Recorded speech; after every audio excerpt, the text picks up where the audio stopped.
a year over 5 years is 5 hours. Or 3 years, that's 3 hours.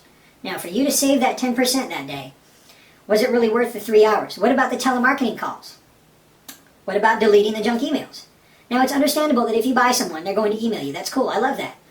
However, when you go sign up for something, like a shopping store's, discount card, realize you might get a lot of stuff that you're not interested in. You go to a big store and you buy something. Maybe you buy some pens or you buy a computer. And they start emailing you about stuff you're not interested in. If you're interested in computers, you love that. That's cool. But what if they start emailing you about office supplies, which you have no use for because you're a gardener and you have very little office work? See what I mean? And it wastes your time. So look at the time value. Look at they sell that. They cross lead organization all the time. It goes on all the time. I personally, now this is just for me personally, I don't recommend using Gmail or Google a whole lot because to me they're becoming so huge and so overwhelming that I'd like to see some diversity out there. Also, I noticed in a Gmail when you're typing, I said to a friend, hey, we're thinking about going to Disneyland. All of a sudden, over to the right, a Disneyland ad popped up. Okay, so it's a robot. It's not an individual person reading your email, but robots are reading your email and sending you targeted advertising. Now you might not think, well, what's so bad about that? Well, the problem becomes where for example, they might not understand what you're writing about. It can waste your time giving you information that you don't want. Ever notice how a software will notice? You've got Adobe InDesign open here, and you get a new computer and you put it on your other computer, and you're both online. You put both computers online, and it says, hey, you have more than one license copy. You need to call. Right, so I call them and register it and say, hey, it's me, I just got a new computer, I want it on both my computers. They say, that's cool, but here's the catch. You think about that. How does it know? How does it know? Instantly. It reads all the time. Your apps, every app on your computer, your Word or whatever, your word processing, all that stuff, when it's online, it's sending out a signal. Otherwise, how would it recognize whether you had 1, 2, or 10 computers with the same software on it? So you learn to recognize that. Now you say, what's wrong with that? Software piracy is a problem. Yes, it is. We buy our software from the store. I don't register it. Why? Because I don't want a mailing list. I don't need to register it. Okay, I don't want to be on a mailing list. Trust me, I get a lot of junk mail as it is, even with these strategies. That's my business. So I put register later. But, okay, it still knows. So we had to call them, and it's fine. It's us. It's ours. Here's our serial number. You're good to go. But at the same time, it's kind of eerie because you realize it's monitoring your activity. Now, I just put, actually, I emailed Tom and told him to put it. I don't know if it's up yet, but by the time you get this DVD, it will be up. And that is an article, a video from YouTube, which talks about if you have GPS on your digital camera. Let's say you're here in my office and I take a picture of you. That photo, let's say we put that photo on a website of you and I shaking hands and doing, a thumbs up over a successful venture together. Someone can look at that photo and see the GPS of where it was taken, when it was taken, where you were sitting in your bedroom. Now that has some freaky connotations to it that are not comfortable. For one thing, stalkers could use that.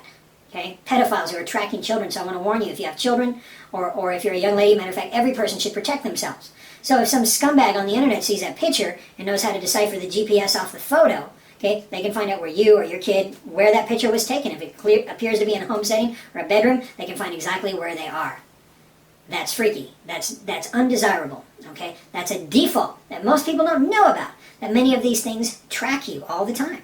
Now you say there's good purposes. We want to battle software piracy. Absolutely. We battle piracy. There are so many crappy downloads. I got to say something about these torrent sites, download sites, people who use our copyrighted material, okay, is that usually the quality is very crappy. I met someone at a seminar who actually had downloaded a torrent of one of our products. The quality is really, really crappy. I mean, look, we're not $1 million movie studio as it is, but I'm filming you today with an HD camera that I don't know what it costs, $2-3 grand, but that we keep up with that. But when they put it online for illegal downloading, it degenerates several generations, and it's blurry and it's fuzzy and it's crappy. So I wonder, the type of person who would illegally download our products, would they buy them anyway? Probably not, because they're cheap. Because when you buy the product directly from us, for one thing, you get warranty if you have a disc that goes bad. I've had a guy call us 5 years later and say, Marshall Mastery disc number 5, I broke it. I said, no problem, bro, we'll send you another one. I broke it. Another guy said, my disc, said, I bought this a few years ago, and this disc is blank. And we looked him up, and he did buy it a few years ago, so we sent him the disc. See, they get service, where illegal downloaders don't get that. They usually don't value the material because they're stealing it. But anyway, I digress. It's a separate rabbit trail. But here's the thing. While there are some relevant aspects of this, no one smart wants to be tagged and tracked like cattle. No one intelligent really wants to be tagged and tracked like cattle. Okay, we are not livestock. We are human beings. But more and more, they're tagging and tracking us like livestock. Okay? And that's something to be aware of and be wary of. And of course, a famous conversation, one guy said, well, what do you have to hide? And I said, oh, nothing at all.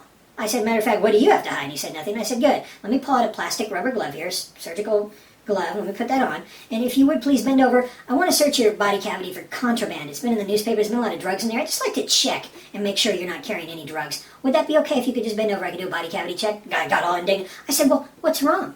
What do you have to hide? Okay.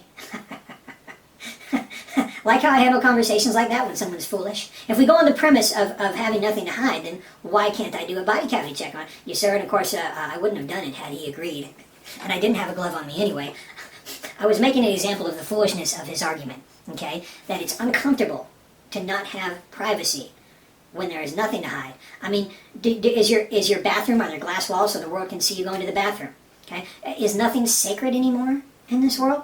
See, so I encourage you to inform yourself. There are some good, I think it's called, I'm not sure if I remember right, it's been, oh goodness, a good year since I've looked at it, but privacy.org. Another is EPIC, it's the Electronic Privacy Information, they're called EPIC.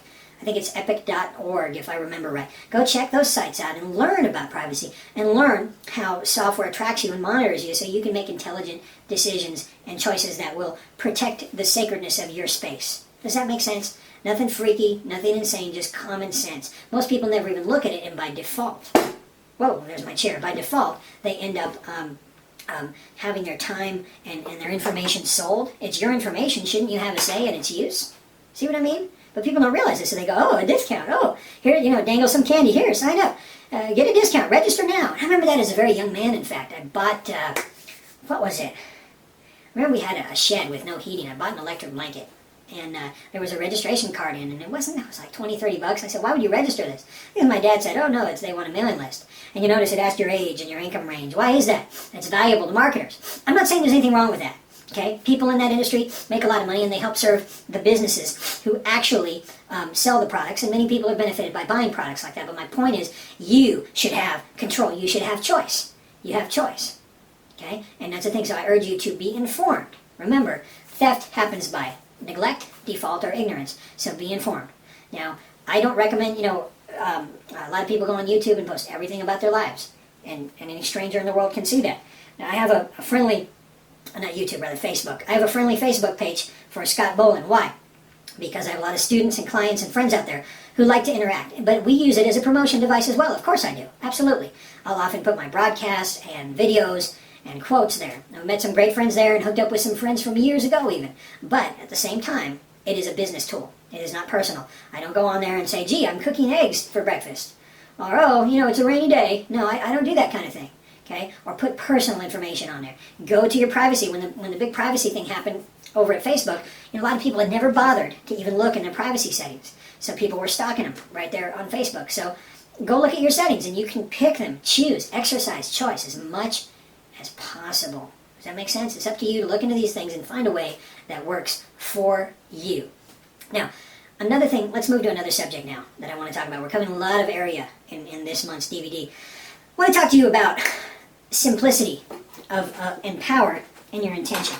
Simplicity and power in your intention. Okay? For example, some of you have heard this story. I was sitting, waiting in a doctor's office, sitting in the lobby, and there was a Christian magazine, I forget the name of it, it kind of had a Dear Abby column.